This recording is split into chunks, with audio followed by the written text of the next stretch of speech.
Introduction to Planting in Containers. Hello and welcome to Video Jug. We've come to Holland Park in London.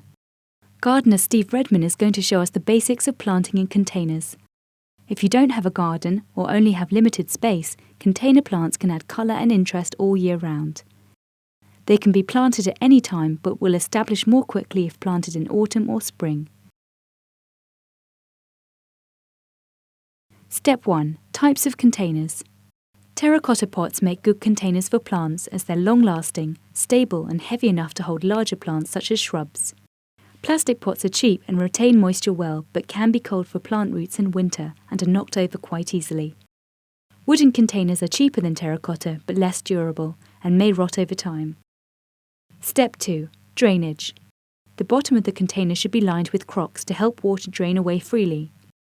You can use broken pieces of pottery, polystyrene or gravel, which should be placed over the drainage holes.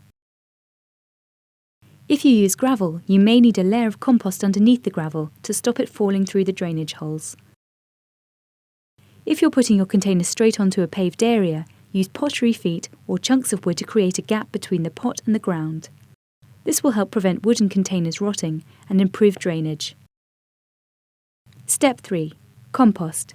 Steve is using specialist container compost from garden centres, but you can also use multi-purpose compost.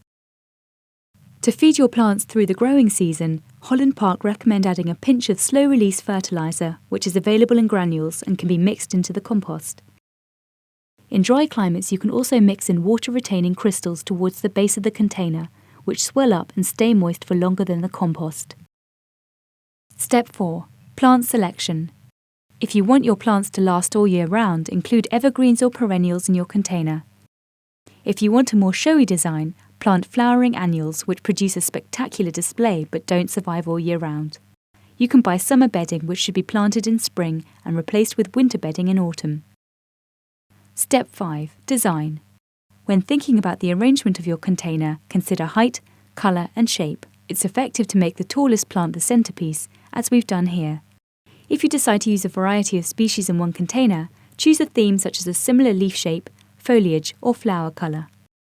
For specific details on how to plant different types of plants and containers, see our other films such as How to Plant a Shrub in a Container and How to Plant Winter Bedding Plants.